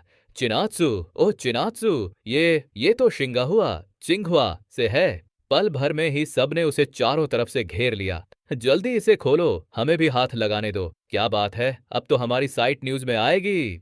चिनात्सु ने कांपते हाथों से कुरियर खोला। शिंगाहुआ यूनिवर्सिटी का वो एडमिशन लेटर सूरज की रोशनी में जगमगा रहा था। उसने मुड़कर मेरी तरफ देखा और दौड़कर मेरी बाहों में समा गई। चलो हम साथ में दिल्ली, बेजिंग चलेंगे। मैंने उसे खुशी के मारे गोद में उठा लिया और हवा में गोल गोल घुमाने लगा। उसकी वो शानदार मुस्कुराहट देखकर मेरे चेहरे पर भी मुस्कान आ गई। लेकिन उसी पल मुझे इस बात का एहसास हुआ कि असल में मैं उसके लायक ही नहीं हूँ। एक तरफ मैं जिसने एग्जाम में 0 स्कोर किया था और दूसरी तरफ वो जो अब देश की सबसे बड़ी यूनिवर्सिटी सिंघुआ की स्टूडेंट बनने वाली थी। हम दोनों का मेल कहीं से भी बैठता नहीं दिख रहा था लेकिन चिनात्सु को इन सब से कोई फर्क नहीं पड़ता था। चैंगलिंग, मुझे तुम्हारी डिग्री से कोई लेना देना नहीं है। जब हम वहां जाएंगे तो तुम्हारी यूनिवर्सिटी के पास ही एक कमरा किराए पर ले लेंगे। जब मेरी क्लास नहीं होगी तो मैं तुम्हारे साथ वक्त बिताऊंगी। लेकिन मैं ऐसी जिंदगी नहीं चाहता था। मैं ये बर्दाश्त नहीं कर सकता था कि वो अपनी जिंदगी में इतनी आगे निकल जाए और मैं बस हाथ पर हाथ धरे वहीं खड़ा रहूं। मैंने उदासी में अपने खाने को चम्मच से हिलाया और सोचने लगा,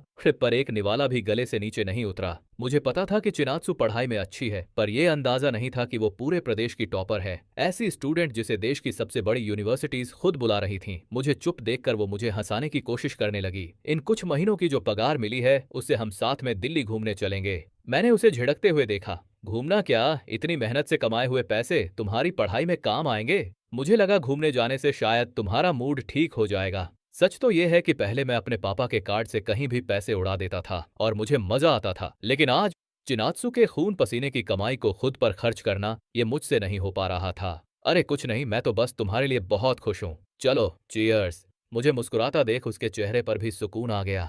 उसने राहत की सांस ली और अपना गिलास मुझसे टकराकर एक ही बार में खाली कर दिया। लेकिन हकीकत हमेशा एक जोरदार तमाचे की तरह सामने आती है। जल्दी देखो, सब खत्म हो गया। साइट पर अब भी पगार नहीं बांटी गई थी और मजदूरों का गुस्सा सातवें आसमान पर था। उनमें से कई लोगों के घर में बच्चे थे जिनकी स्कूल की फीस इसी पगार के भरोसे थी। जब वो अपना हक मांगने पहुंचे तो उन्हें धक्के मारकर बाहर निकाल दिया गया। ली दावेई अपनी ऑफिस की कुर्सी पर मुंह में सिगरेट दबाए ऐसे बैठा था जैसे उसे किसी की परवाह ही ना हो। पैसे तो नहीं है भाई, अगर जान चाहिए तो ले लो। चिनात्सु ने उसका रास्ता रोका और चिल्लाकर कहा, आप जो कर रहे हैं वो गैर कानूनी है, मैं आपके खिलाफ केस कर सकती हूँ। ओहो, तो ये है हमारी बड़ी यूनिवर्सिटी की टॉपर, जाओ जाकर केस कर दो। देखते हैं किसकी पहुंच ज्यादा ऊंची है। मेरी मुठ्ठियां भींच गईं। इस घटिया आदमी की हिम्मत कैसे हुई मेरी चिन्नात्सु को परेशान करने की, वो पढ़ाई में कितनी भी तेज क्यों ना हो। आखिर है तो 18 साल की एक लड़की ही ना। वो इस शातिर बूढ़े ली दावेई का मुकाबला कैसे करती। अगर मैं उसकी मदद कर पाता तो मैं अपने पापा के सामने सिर झुकाने और उनके पैर पकड़ने को भी तैयार था। मैंने जैसे ही फोन मिलाया 1 सेकंड में कॉल उठ गई। पापा की आवाज में हैरानी थी।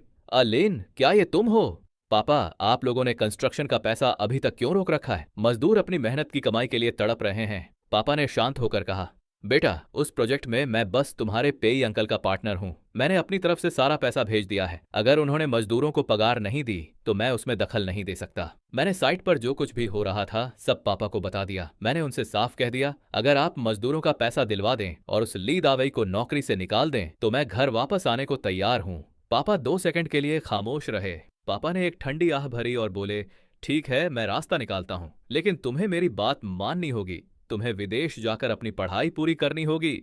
ठीक है, मुझे मंजूर है। मानना पड़ेगा, पापा का काम करने का अंदाजा आज भी बहुत तेज है। उसी शाम ली दावेई को नौकरी से निकाल दिया गया। नए प्रोजेक्ट मैनेजर ने सबको इकट्ठा किया और सबकी रुकी हुई पगार बांट दी। चेन काका इतने खुश थे कि कहने लगे, कल सुबह सबसे पहले जाकर बच्चों की स्कूल फीस जमा करूंगा। चिनात्सु ने अपनी पगार के पैसों को बहुत संभाल कर एक लिफाफे में रखा और वो पूरा का पूरा मुझे थमा दिया। ये पैसे तुम रखो, जब हम दिल्ली बेजिंग जाएंगे तो वहां कमरा किराए पर लेने के काम आएंगे। चिनात्सु, शायद मैं अब दिल्ली नहीं जा पाऊंगा। मेरे लिए यह कह पाना बहुत मुश्किल था कि मैं उसे छोड़कर जा रहा हूं, खासकर तब जब मैं उसकी आंखों में अपने लिए वो बेपनाह प्यार और आने वाले कल के हजारों सपने देख रहा था। पर क्यों?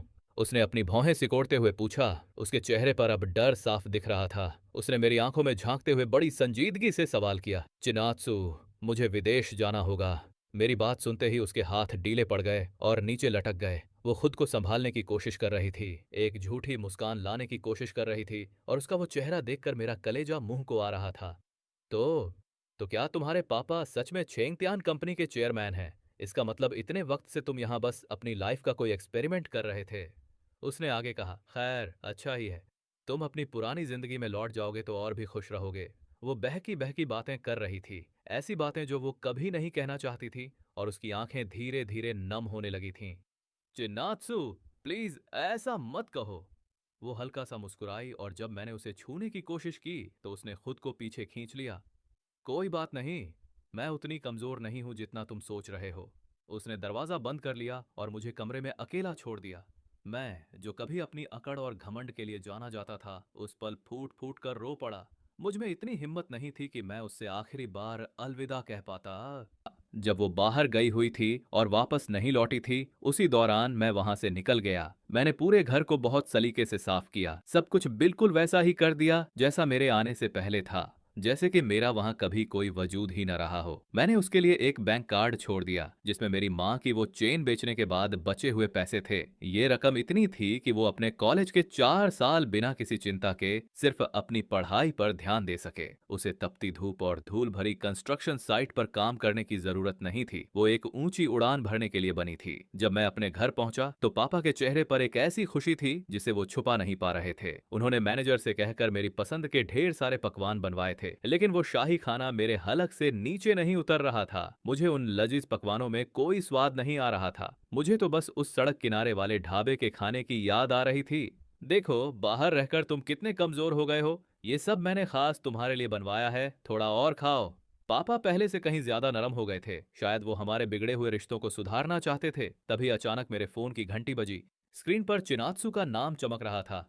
मैं एक कॉल अटेंड करके आता हूँ। मैं फोन लेकर तेजी से अपने कमरे में भागा और बहुत हिचकिचाते हुए कॉल उठाया। चिनात्सु, जाना ही था तो कम से कम बताकर तो जाते। चेंगलिंग, तुम वाकई बहुत पत्थर दिल हो। मुझ में हिम्मत नहीं थी। खैर, तुम फिक्र मत करो, मैं तुम्हारा पीछा नहीं करूंगी। तुम्हारा वो कार्ड मैंने पुलिस को दे दिया है, वो जल्द ही तुम्हें वापस कर देंगे। चिनात्सु ने पहली बार मुझसे इतनी ठंडी और कड़वी आवाज में बात की थी। मैं उसे सब कुछ समझाना चाहता था, लेकिन उसने फोन काट दिया। मैंने दोबारा मिलाया, पर उसका फोन अब बंद आ रहा था। वो यकीनन मुझसे बहुत निराश होगी। मैं उसे इस गलतफहमी के साथ जीने नहीं दे सकता। मुझे उसके पास जाना होगा और आमने सामने सब कुछ साफ करना होगा, लेकिन इस नाकाम हालत में उसके सामने जाना मुझे मंजूर नहीं था। मैं वापस खाने की मेज पर गया और पागलों की तरह 2-4 बड़े निवाले मुंह में ठूंस लिए। मैंने अपने दांत पीसते हुए पापा से कहा, मुझे विदेश जाकर नहीं पढ़ना। पापा ने गुस्से में अपने हाथ से चम्मच पटक दिया और चिल्लाए, पढ़ना नहीं है तो क्या करोगे, अब बगावत पर उतर आए हो। मैंने उनकी आंखों में आंखें डालकर कहा, मुझे दिल्ली जाना है, मैं शंघुआ सिंघुआ यूनिवर्सिटी में एडमिशन लूंगा। पापा पहले तो गुस्से में हंसे, लेकिन जब मैंने शंघुआ का नाम लिया तो उनका मुंह खुला का खुला रह गया। उनकी आंखों में खुशी के आंसू आ गए और वो बोले, ये हुई ना मेरे बेटे वाली बात, तुम फिक्र मत करो, अगर तुम पढ़ना चाहते हो तो पापा तुम्हारे लिए शहर का सबसे बेहतरीन गोल्डन मेडलिस्ट टीचर ढूंढ कर लाएंगे। और पापा ने वाकई अपना वादा निभाया। मुझे लगा था कि कोई बुढ़ा और गंजा सा प्रोफेसर आएगा, लेकिन ये क्या, मेरे सामने तो एक हंसमुख और थोड़ा सा कूल दिखने वाला हैंडसम लड़का खड़ा था। ये है मिस्टर चेंगी। ये खुद पीकिंग यूनिवर्सिटी के टॉपर रहे हैं और इनके पढ़ाए हुए सभी स्टूडेंट्स आज बड़े बड़े कॉलेजों में हैं। बेटा, इनके साथ मन लगाकर पढ़ो, मुझे तुम पर पूरा भरोसा है। पापा ने मुझे जोश दिलाया और लाइब्रेरी का दरवाजा बंद करके चले गए। मैं थोड़ा झेंप गया और अजीब सी मुस्कान के साथ बोला, नमस्ते चेंग सर, चलिए शुरू करते हैं। चेंगी ने अपनी भौहें ऊपर चढ़ाई और अपना लैपटॉप खोलते हुए बोले, पढ़ाई शुरू करने से पहले खुद के लिए एक छोटा सा गोल सेट करो। बताओ क्या करना चाहते हो? क्या तुम्हें लगता है कि मैं क्लियर कर पाऊंगा? चेंगी हंसते हुए बोला, क्या तुम्हारा दिमाग खराब हो गया है? तुम्हें सच में लगता है कि कोई भी ऐरा गैरा सिंघुआ यूनिवर्सिटी जा सकता है? जरा सोचो। चियांजिया के लिए सिंघुआ जाना कोई बड़ी बात नहीं लग रही थी। मैंने अपनी आंखें सिकोड़ते हुए अपनी नाराजगी जाहिर की। तुम बताओ, क्या यह मुमकिन है या नहीं? होगा या नहीं, यह तुम्हारी किस्मत पर निर्भर करता है। मैंने ऐसे लोगों को देखा है जो रोज सुबह 5 बजे उठकर कड़ी मेहनत करते हैं, फिर भी सिंघुआ नहीं निकाल पाते। और मैं एक ऐसे जीनियस को भी जानता हूं जो बिना किसी कोचिंग के आराम से सिंघुआ पहुंच गया। मेरी दिलचस्पी अचानक बढ़ गई। कौन है वो? मेरा एक जूनियर है। अगर तुम खबरें पढ़ते हो तो तुम्हें पता होगा, हमारे प्रांत का इस साल का आर्ट्स टॉपर चियांजिया। मुझे ऐसा लगा जैसे मुझ पर बिजली गिर गई हो। क्या दुनिया वाकई इतनी छोटी है? सुना है उसके बारे में, वाकई बहुत काबिल है, मैंने धीरे से कहा। चेन ये मुस्कुराया। जहां तक तुम्हारी बात है, सिंघुआ का सपना देखना छोड़ दो। गांव का हो, बोर्ड परीक्षा में खाली कॉपी छोड़ने वाला टैलेंट। मैं गुस्से में हंस पड़ा। लानत है, मैंने खाली कॉपी छोड़ी, इसका मतलब यह नहीं कि मुझे कुछ आता नहीं था। मेरी रैंक कोई आखिरी नहीं आती, ठीक है? मुझे नहीं पता, तुम्हें मुझे सिंघुआ पहुंचाना ही होगा। लगता है मेरे करियर की सबसे बड़ी चुनौती अब मेरे सामने है। चेंगी ने अपना टीचिंग प्लान खोला और मेरे सामने सवालों का ढेर लगा दिया। डेविल ट्रेनिंग कैंप अब शुरू होता है। मानना पड़ेगा, चेंगी भले ही ऊपर से लापरवाह दिखता हो, लेकिन उसमें काबिलियत है। उसके तरीके से पढ़ने पर चीजें स्कूल के टीचरों के मुकाबले ज्यादा आसानी से समझ आती हैं। हमारी क्लास के सामने तो वह एक बेहद गंभीर गोल्ड मेडल लेक्चरर बना रहता है, पर मेरे सामने जब मैं सवाल हल कर रहा होता हूँ, वह अक्सर सुंदर लड़कियों को वीचैट, व्हाट्सएप जैसा पर मैसेज भेज रहा होता है। मैं भी बीच बीच में उससे चियांजिया के बारे में खबरें निकलवाता रहता हूँ। मैं उसके बारे में और जानने की कोशिश कर रहा था। चियांजिया आजकल सिंघुआ में कैसी है? चेंगी मेरा होमवर्क चेक करते हुए लापरवाही से बातें कर रहा था। वह तो जहां भी जाए ऊपर वाले की लाडली है, दिखने में भी बहुत सुंदर है, तो बहुत से लड़के उसे पसंद करते हैं। अचानक मेरा मन भारी हो गया। मैंने अपना चेहरा हाथ पर टिकाया और खिड़की के बाहर देखने लगा। तो क्या अब उसका कोई बॉयफ्रेंड है? सुना है हाल ही में उसका ब्रेकअप हुआ है। हंसी चेंगी बात करते करते अपनी हंसी नहीं रोक पाया। मैं सन्न रह गया। क्या यह इतना मजाकिया था? उसे कौन छोड़ सकता है? सुना है कि वह उसका पहला प्यार था और उसे काफी गहरा जख्म मिला है। वह लड़की बहुत जिद्दी है। मैंने उसे सलाह दी कि कॉलेज में और भी लोगों को डेट करे ताकि पुराने दर्द को भूल सके, पर वह मानती ही नहीं। वह उसे इतना याद करती है। तो उसका पहला प्यार यकीनन बहुत हैंडसम होगा, है ना? मुझे अंदाजा नहीं था कि कॉलेज पहुंचते ही उसका कोई बॉयफ्रेंड बन गया होगा। मैंने सोचा उसे छोड़ने वाला लड़का भी यकीनन बहुत काबिल होगा। चेंगी ने ज्यादा कुछ नहीं बताया, पर कहा, सुना है वह कोई बर्तन धोने वाला डिशवॉशर था। मेरे मुंह में जो पानी था वह बस बाहर गिरते गिरते बचा। चेंगी ने फौरन मुझे टिश्यू पकड़ाया। तुम्हें भी यह बेतुका लगा ना? चेंगी बोला। मैंने भी यही कहा कि उसे एक बर्तन धोने वाले से प्यार कैसे हो गया। लगता है ज्यादा पढ़ पढ़ कर उसका दिमाग खराब हो गया है। तो इतनी देर की बातों का सार यह निकला कि वह पहला प्यार जिसने उसे इतना गहरा जख्म दिया वह और कोई नहीं बल्कि मैं ही हूं। पता नहीं क्यों, पर अब मेरा मन काफी हल्का महसूस कर रहा था। ऐसा नहीं है कि मैं उसे दुखी देखकर खुश था, बल्कि इसलिए खुश था क्योंकि मुझे पता चल गया कि उसके दिल में मेरी जगह कितनी खास और बड़ी है। तुम क्या जानो, मैंने चेंगी की तरफ देखकर सोचा, तुम जैसा हर जगह मुंह मारने वाला इंसान उसे बिगाड़ ना दे, बस यही डर है। मैंने विरोध करते हुए अपनी नाराजगी जताई, पर चेंगी को कोई फर्क नहीं पड़ा। प्यार मोहब्बत के मामले में किसी एक ही पेड़ पर लटके रहना समझदारी नहीं है। याद रखना, ये तुम्हारे चेंग टीचर का गोल्डन रूल है। चेंगी भी कमाल का बंदा है। उसके 1 साल के मार्गदर्शन के बाद मेरे अंकों में जबरदस्त उछाल आया। मॉक टेस्ट में मैंने 689 अंक हासिल किए। इस स्कोर के साथ सिंघुआ टिसिंघुआ मिलना लगभग पक्का था। मेरे पिता इतने खुश थे कि उन्होंने अभी से घर पर जश्न की दावत रख दी और चाचा जी वगैरह को भी खाने पर बुला लिया। हमारे अलिंग एलिंग ने तो कमाल कर दिया। मॉक टेस्ट में सीधे 689। ये तो सोती हुई मछली के जागने जैसा चमत्कार है। पापा, आपकी यह बात मुझे पसंद नहीं आई। मेरे नंबर पहले भी ठीक ठाक आते थे, मैं कोई इतना भी गया गुजरा नहीं था। मैंने थोड़ा इतराते हुए कहा। पुराने छेंग पिताजी के चेहरे पर मुस्कान बिखरी हुई थी। उन्होंने सबसे पहले अपना गिलास हवा में उठाया। हाँ बिल्कुल, चलो हम सब मिलकर अलिंग को उसके गांव गोकाव के लिए शुभकामनाएं देते हैं। मैं बेहद खुश था, यहाँ तक कि मैं छुप छुप कर सिंघुआ यूनिवर्सिटी की यूनिफॉर्म की तस्वीरें देखने लगा था। मैंने कॉलेज के ऑनलाइन फोरम पर कैंपस गॉडेस वाला थ्रेड ढूंढ निकाला था और हर बार जब मैं उसे रिफ्रेश करता मुझे चियान जिया की नई तस्वीरें मिल जाती। इस बार के रिजल्ट ने मुझे एहसास कराया कि मैं और वह अब एक दूसरे के काफी करीब हैं। लेकिन चेंगी ने जब मेरा काम देखा तो वह तिरस्कार से मुस्कुराया। यह सवाल इसे तो मिडिल स्कूल का बच्चा भी हल कर ले। कभी कभी जब चेंगी इस तरह की बातें करता है तो मेरा मन करता है कि उसे 2-4 घूंसे जड़ दूं, पर यह सोचकर कि उसकी बातें कड़वी हैं पर सच हैं, मैं खुद को रोक लेता हूं। क्या तुम मुझे थोड़ी हिम्मत और हौसला नहीं दे सकते? मैंने चिढ़ते हुए कहा। अगर मैं शंघुआ सिंघुआ नहीं पहुंचा तो मैं तुम्हें जान से मार दूंगा। चेंगी ने अपनी भौहें सिकोड़ी और बोला, भाई तुम्हारा शंघुआ के लिए यह पागलपन वाकई काबिले तारीफ है। 1 साल की कड़ी मेहनत और दोबारा तैयारी के बाद आखिरकार एग्जाम का दिन आ ही गया। जब एग्जाम खत्म हुए तो मुझे ऐसा लगा जैसे मैंने अपनी जिंदगी की सबसे बड़ी जंग जीत ली हो। मेरा एडमिशन शंघुआ के पास वाली ही एक यूनिवर्सिटी में हो गया। सच कहूं तो वो शंघुआ तो नहीं थी, लेकिन देश की एक नामी और टॉप क्लास यूनिवर्सिटी जरूर थी। पापा को तो लगा जैसे हमारे पुरखों का आशीर्वाद मिल गया हो, लेकिन मेरे मन में अब भी एक कसक बाकी थी। तभी चेंगी ने पहली बार अपनी टपोरी इमेज छोड़कर मुझे बड़े प्यार से समझाया, देखो शंघुआ में न हो पाना कोई शर्म की बात नहीं है। इस साल का पेपर कितना मुश्किल था ये सब जानते हैं, फिर भी तुमने एक टॉप कॉलेज में जगह बना ली, ये बहुत बड़ी बात है। मैंने भी खुद को समझाया। खैर छोड़ो, शायद मेरा और शंघुआ का कोई रिश्ता नहीं था, लेकिन मेरा और चिनात्सु का रिश्ता अब भी खत्म नहीं हुआ है। मैंने यह पूरा साल सिर्फ इसलिए लगा दिया ताकि मैं और उसके बीच की उस दूरी को कम कर सकूं। मुझे इस बात का कोई मलाल नहीं था कि उसने मुझे ब्लॉक कर दिया था, क्योंकि अब मेरे पास उसके सामने खड़े होकर जवाब मांगने के लिए पूरी जिंदगी थी। मैं उसे ढूंढने दिल्ली बेजिंग निकल गया। इस बार मैं न तो एक बर्तन धोने वाले के रूप में जा रहा था और न ही किसी रईस बाप के बिगड़े हुए शहजादे के रूप में। मैं वहां सिर्फ अपनी पहचान के साथ जा रहा था। कॉलेज में सब सेटल करने के बाद मैंने चेंगी से चिनात्सु का पता ठिकाना मालूम किया और सीधा उसकी यूनिवर्सिटी पहुंच गया। वो बस अपनी क्लास खत्म करके भीड़ के साथ बाहर निकल ही रही थी। उस हजारों की भीड़ में भी वो सबसे अलग और चमकदार दिख रही थी। 1 साल बाद वो पहले से कहीं ज्यादा गोरी और खूबसूरत लग रही थी। शायद अब उसे धूप में मचान पर ईंटें नहीं ढोनी पड़ती थीं। पास से गुजरने वाले लड़के उसे मुड़ मुड़ कर देख रहे थे और आपस में फुसफुसा रहे थे, वही है ना हमारे डिपार्टमेंट की क्रश चिनात्सु। यार खूबसूरत तो बहुत है, बस बेचारी के घर के हालात थोड़े ठीक नहीं हैं। मैंने मन ही मन सोचा, घर के हालात खराब हैं तो क्या हुआ, तुम्हारे घर में क्या मेरे घर से ज्यादा पैसा है। शुरुआत में जब वो लड़के चिनात्सु की तारीफ कर रहे थे तो मुझे अच्छा लग रहा था, लेकिन जैसे ही उन्होंने उसकी गरीबी का मजाक उड़ाया मेरा खून खौल उठा। मेरी चिनात्सु को कम समझने की हिम्मत किसी की नहीं है। वो लड़के मुझे किसी पागल की तरह देख रहे थे और डर के मारे वहां से 9-2-11 हो गए। अब मैं चिनात्सु की तरफ बढ़ने लगा। मैं उसके जितना करीब जा रहा था मेरा दिल उतनी ही जोर से धड़क रहा था। मैंने हजारों बार सोचा था कि जब हम मिलेंगे तो क्या होगा, लेकिन मुझे अंदाजा नहीं था कि मुझे देखते ही वो अपना रास्ता बदल लेगी और उलटे पांव भागने लगेगी।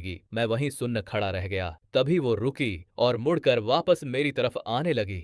उसने बिना कुछ कहे मेरा हाथ पकड़ा और खींचते हुए एक खाली जगह पर ले गई। वहां पहुंचकर उसने अपनी बाहें सिकोड़ी और मेरी आंखों में आंखें डालकर खड़ी हो गई।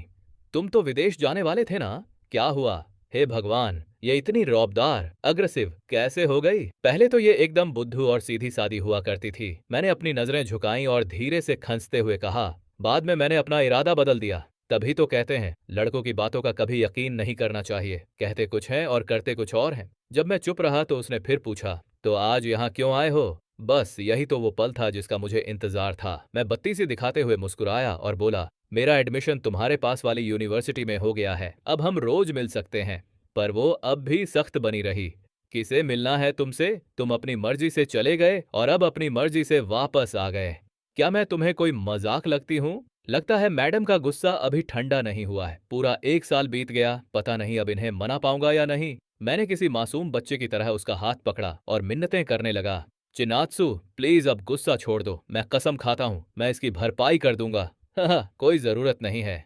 बस ये सुनते ही मेरा दिल बैठ गया। क्या अब मुझे उसे मनाने के लिए पापड़ बेलने पड़ेंगे? क्या मेरी लव स्टोरी अब ट्रेजेडी बनने वाली है? इस नाजुक हालात में मेरे पास कोई रास्ता नहीं बचा था सिवाय बाहरी मदद लेने के। मैंने सीधे चेंगी को फोन लगाया और सारा सच उगल दिया।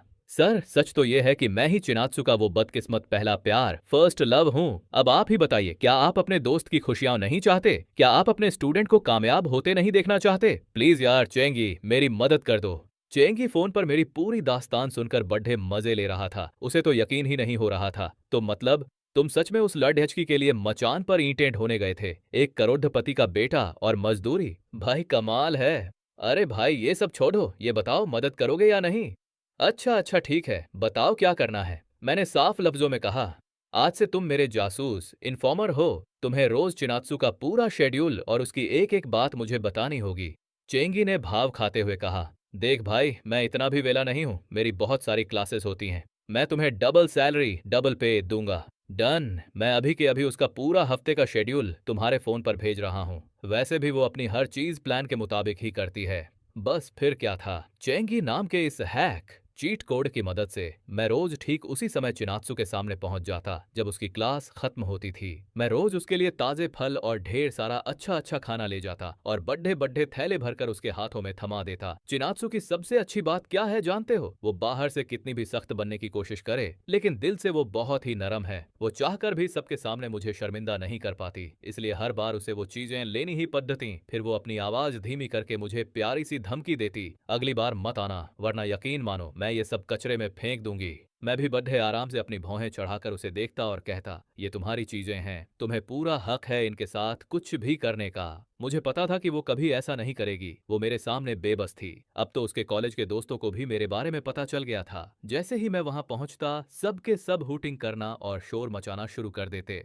सब तो मजे ले रहे थे, लेकिन एक लड़का ऐसा था जिसकी नजरों में मेरे लिए जरा भी हमदर्दी नहीं थी। चेंगी से मुझे पता चला कि वो लड़का चिनात्सु के ही कंपटीशन ग्रुप में है और दोनों अक्सर साथ में रिसर्च करते हैं। उसका नाम कियाओ वेई था। देखने में काफी हैंडसम, एकदम वो सनशाइन स्कूल बॉय वाली इमेज। मैंने शंघुआ चिंघुआ के ऑनलाइन फोरम पर कैंपस गॉड वाली पोस्ट में उसकी फोटो देखी थी, लेकिन असल जिंदगी में वो उतना भी सनशाइन और खुशमिजाज नहीं था जितना फोटो में दिखता था। मैं नीचे खड्डा चिनात्सु की क्लास खत्म होने का इंतजार कर रहा था। तभी कियाओ वेई ने मुझे देख लिया। वो मेरे पास आया और बड्डे ही ताने भरे अंदाज में बोलने लगा, तुम्हें दिख नहीं रहा कि वो तुम्हें पसंद नहीं करती? इतना पीछे पड्ढे हुए हो, क्या तुम्हारी खाल थोड़ी ज्यादा ही मोटी है? उसकी बात सुनकर मेरा मन तो किया कि उसे वहीं 4 खरी खोटी सुना दूं, लेकिन मैंने अपनी तहजीब बनाए रखी। मैंने ठंडे लहजे में जवाब दिया, वो मुझे पसंद करती है या नहीं ये बताने वाले तुम कोई नहीं होते। वो कुटिलता से मुस्कुराया और बोला, तुम पहले इंसान नहीं हो जो चिनात्सु के पीछे पड्ढे हो, लेकिन आज तक कोई उसके दिल में जगह नहीं बना पाया। मैं तो बस तुम्हें शर्मिंदा होने से बचा रहा हूँ, इसलिए कह रहा हूँ कि हार मान लो। मैंने मन ही मन सोचा, बेटा तुम्हारे जैसे मेल ग्रीन टी यानी चालाक लड़ेचकों को मैं एक नजर में पहचान लेता हूँ। मेरे सामने ये शरीफ बनने का नाटक मत करो। आखिर तुम्हें इतना घमंड किस बात का है? तभी चिनात्सु बिल्डिंग से बाहर आई और हम दोनों को उस हाल में देख लिया जैसे हम अभी एक दूसरे का गला दबा देंगे। उसने हैरानी से पूछा, तुम दोनों यहाँ क्या कर रहे हो? सच कहूं तो उस पल ओह, मैं बचपन से ही ऐसा हूँ। अगर गुस्सा आता है तो उसे निकाल कर ही दम लेता हूँ। अगर चिनात्सु सही वक्त पर न आती तो आज पक्का मैं वहीं सबके सामने इसका तमाशा बना देता। लेकिन कियाओ वेई तो उस्ताद निकला। चिनात्सु को देखते ही वो फिर से वही भोला भाला लड़का बन गया और कहने लगा कि मैं उस पर कीचड़ उछाल रहा हूँ। मैं पलटकर जवाब देने ही वाला था कि चिनात्सु ने बड़ी सादगी से बस इतना कहा, ये ऐसा इंसान नहीं है। बस उस एक पल में मेरा सारा गुस्सा धुएं की तरह उड़ गया। मेरे लिए इतना ही काफी था। मुझे लगा कि मैंने जिस लड़की से प्यार किया है उसने आज मेरा मान रख लिया। क्याओ वै झिझकते हुए मेरी तरफ उंगली उठाकर बोला, चिनात्सु, अगर तुम इसे पसंद नहीं करती तो साफ साफ कह क्यों नहीं देती, ताकि ये बार बार आकर तुम्हारी पढ़ाई में दखल न दे। मैंने उसे देखा, वो वाकई मुझे सबके सामने नीचा दिखाने पर तुला था, लेकिन वो चिनात्सु को नहीं जानता था। चिनात्सु की नजर मेरे गुस्से से लाल हुए चेहरे पर पड़ी और उसकी आंखों में मेरे लिए वो पुराना दर्द और प्यार साफ झलक उठा। उसने क्याओ वै की तरफ मुद्द कर कहा, क्याओ वै, मैं इसे पसंद करती हूँ। पूरे 1 साल बाद मेरे दिमाग में फिर से हजारों आतिशबाजियां एक साथ फूट पड़ीं, लेकिन इस बार ये कोई छोटी मोटी फुलझड़ी नहीं थी, बल्कि ये तो गैटलिंग जुगलबंदी और मैक्सिमम धमाका वाली आतिशबाजी थी। मेरी दुनिया इतनी हसीन हो गई कि अब मुझे सामने खद्दा वो चालाक क्याओ वै भी प्यारा लगने लगा था। सच कहूं तो उसकी वो उतरी हुई शक्ल देखकर मुझे जो सुकून मिला उसे लफ्जों में बयान नहीं किया जा सकता। चिनात्सु भले ही बाहर से कितनी भी ठंडी और बेरुखी दिखाए, लेकिन जब भी कोई मुझे नीचा दिखाने की कोशिश करता है वो बिना सोचे समझे मेरे साथ खड्डी हो जाती है। मैंने हिम्मत जुटाई और चिनात्सु के कंधे पर हाथ रखते हुए उसकी आंखों में झांका। तो इसका मतलब तुम अब भी मेरी परवाह करती हो, है ना? अब मना मत करना। चिनात्सु ने एक लंबी ठंडी आह भरी और धीरे से कहा, बहुत देर हो गई है, तुम अब अपने हॉस्टल वापस जाओ। मुझे अंधेरे से डर लगता है, इसलिए तुम मुझे घर तक छोड़कर आओ। बस में मैंने चिनात्सु को अपनी बाहों में भर लिया। इस बार उसने मुझे खुद से दूर नहीं धकेला, लेकिन उसकी अकड़ अब भी बरकरार थी और वो जानबूझकर खिड़की के बाहर देख रही थी। मैंने एक ठंडी आह भरी और उसके गाल को अपनी उंगली से सहलाते हुए कहा, तुम अब भी नाराज हो क्या? उसने मेरी तरफ देखा। उसकी आंखें किसी तारों भरे आसमान की तरह चमक रही थीं। इस बार दिल्ली आए हो तो फिर से कब भाग जाने का इरादा है? इस बार मैं कहीं नहीं जाऊंगा, तुम जहां जाओगी मैं वहीं रहूंगा। क्या मेरी आंखों को धोखा हुआ था? उसके चेहरे पर एक ऐसी मुस्कान थी जिसे वो चाहकर भी नहीं रोक पा रही थी, पर फिर भी उसने खिड़की की तरफ मुंह फेर लिया ताकि मैं उसे देख न सकूं। पर उसे शायद ये नहीं पता था कि बस की खिड़की के शीशे में उसका अक्स रिफ्लेक्शन साफ दिख रहा था। उसकी मुस्कान इतनी बड़ी थी कि जैसे उसके कान तक पहुंच रही हो। वो अब भी वही पुरानी पागल है। पर मैंने भी सोचा कि चलो इसकी पोल नहीं खोलता। इन कुछ दिनों में मैं अपनी यूनिवर्सिटी और शंघुआ के बीच चक्कर काटता रहा।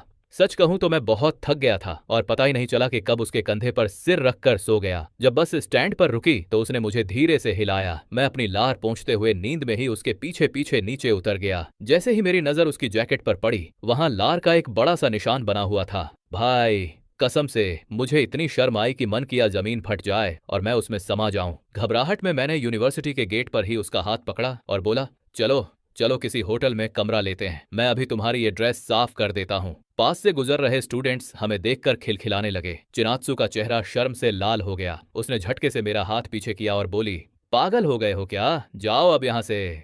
इतना कहकर वो भीड़ में ओझल हो गई। 1 साल बाद वो वाकई बहुत ज्यादा खूबसूरत हो गई थी। पूरी यूनिवर्सिटी में सबकी नजरें बस उसी पर थीं। मैंने उसे जाते हुए देखा और मन ही मन रोते हुए कहा, उफ, ये लड़की पीछे से भी इतनी कमाल कैसे लग रही है। उस पल न जाने मुझ पर क्या जुनून सवार हुआ। मैंने पीछे से उसका नाम पुकारा, चिनात्सु, क्या तुम मेरी बनोगी? उसकी कदम वहीं ठिठक गए। उसने शर्म के मारे अपना चेहरा हाथों से छिपा लिया और तेजी से आगे बढ़ने लगी। मैं बिना देखे भी अंदाजा लगा सकता था कि उसका चेहरा इस वक्त टमाटर की तरह लाल हो गया होगा और वो चाहकर भी अपनी मुस्कान नहीं रोक पा रही होगी, पर फिर भी वो नाटक कर रही थी। रास्ते पर चलने वाले लोग मुझे पागलों की तरह हंसते देख रहे थे, लेकिन मुझे किसी की परवाह नहीं थी। मैं दौड़कर उसके पास गया और उसी बस में चढ़ गया जो उसे उसकी यूनिवर्सिटी ले जा रही थी। उसने हैरानी से मेरी तरफ देखा और पूछा, तुम फिर से बस में क्यों चढ़ गए? मैं तुम्हें तुम्हारी यूनिवर्सिटी तक छोड़ने आ रहा हूँ। मैंने मन ही मन सोचा, बस तुम्हारे साथ कुछ पल और बिताना चाहता हूँ। मैं उसकी उस लाल पड़ती मासूम शक्ल को देख रहा था और मुझे ऐसा लग रहा था जैसे पूरी दुनिया में प्यार के फूल खिल रहे हों। और फिर वो पल आया जब चिनात्सु ने मुझे आखिरकार ब्लैकलिस्ट से बाहर निकाल दिया। जब मुझे ये खबर मिली तो मैं अपने हॉस्टल के कमरे में खुशी के मारे इतना जोर से चिल्लाया कि मेरे रूममेट्स तक डर गए। आखिरकार उसकी मोमेंट्स, फ्रेंड्स सर्कल अब मेरे लिए खुल गई थी। हालांकि वहां कुछ खास नहीं था, बस बोरिंग से सेमिनार और पढ़ाई की चीजें भरी पड़ी थीं, लेकिन फिर भी ये मेरे लिए किसी जीत से कम नहीं था। मैंने फौरन उसे मैसेज किया, क्या कर रही हो? कल मेरा बास्केटबॉल मैच है, क्या तुम मुझे देखने आओगी? उसका जवाब आया, टाइम नहीं है। लगता है अब मुझे अपना आखिरी हथियार, सीक्रेट वेपन इस्तेमाल करना ही पड़ेगा। मैंने मैसेज टाइप किया, चिनात्सु बस एक बार मुझे चीयर करने आ जाओ, मैं वादा करता हूं कि मैं तुम्हें बहुत सारा टेस्टी खाना खिलाऊंगा। उसने मना नहीं किया। अगली सुबह मैंने सबसे कूल हेयर स्टाइल बनाया, अपनी नई बास्केटबॉल जर्सी पहनी और आईने के सामने खुद को बार बार निहारा। मुझे आज मैदान का सबसे हैंडसम लड़का जो दिखना था वो आई और साथ में मेरे और मेरी टीम के लिए एनर्जी ड्रिंक्स और तौलिए का पूरा डिब्बा लेकर आई। मानना पड़ेगा, वो वाकई बहुत ख्याल रखने वाली लड़की है। मेरे साथ ही खिला दी, मुझे छेदने लगे। भाई ये लड़की तो लाजवाब है, जरा पूछ कर बता, क्या इसका कोई बॉयफ्रेंड है? क्या मेरा चांस लग सकता है? मैंने फौरन उसकी तरफ से जवाब दिया, तेरा तो बिल्कुल नहीं। जैसे ही मैंने जर्सी बदली और चिनात्सु को देखा, मेरी धड़कनें रुक सी गईं। मैंने झटके से उसका हाथ पकड़ा और उसे एक कोने में ले गया। मेरा गुस्सा 7वें आसमान पर था। तुम्हें ये इतनी छोटी स्कर्ट पहनने के लिए किसने कहा था? और तुम इतनी खूबसूरत लगकर यहाँ क्यों आई हो? तुम्हें सिर्फ मैं देख सकता हूँ। ये सब क्यों देख रहे हैं? उसने अपनी उस सुपर शॉर्ट स्कर्ट की तरफ एक नजर डाली और मुझे तो ये ठीक ही लग रही है। मैंने अपना बैग उतारा, उसकी जिप खोली और अपनी स्पोर्ट्स ड्रेस निकालकर उसे थमा दी। जाओ इसे पहन लो। उसने बेबसी से मेरी तरफ देखा और फिर अचानक खिलखिलाकर हंस पड़ी। तुम कब से इतने दबंग पॉजेसिव हो गए? मैंने उसे अपनी बाहों के घेरे में लिया और कहा, मुझे नहीं पता, सबकी नजरें तुम पर टिकी हैं और मुझे जलन हो रही है। अच्छा बाबा, ठीक है।